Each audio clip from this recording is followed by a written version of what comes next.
Drive along parts of the U.S. Atlantic and Gulf Coast, and you'll pass something that looks wrong. Bare gray tree trunks, standing dead in what used to be a living forest. People call them ghost forests, and they're spreading. You see them especially in North Carolina's Albemarle-P region and around the Chesapeake Bay. Whole stretches of pine, cedar, and hardwood that were healthy forest, now skeletons. The cause is saltwater intrusion. As sea levels rise and storm surges push further inland, salt creeps into freshwater soils and aquifers. These trees evolved for fresh water. They can't tolerate the salt, so they die standing right where they grew. And it isn't always a slow creep. Storm surge events make it jump. A single hurricane can shove a wall of saltwater miles inland in hours, killing a stretch of forest that might otherwise have taken decades to go.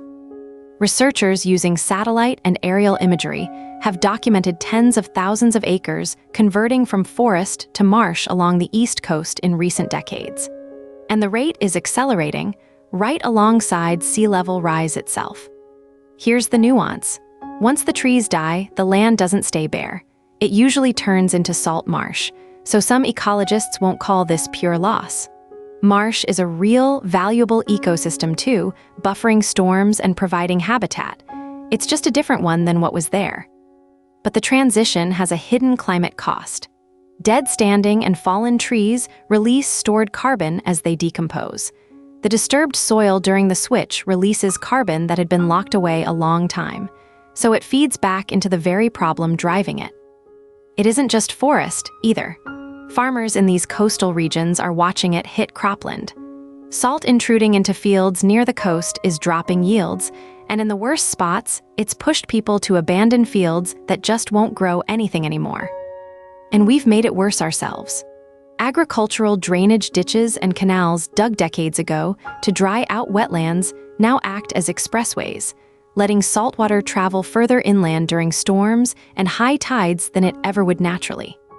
A few land trusts and university programs have started managed retreat projects.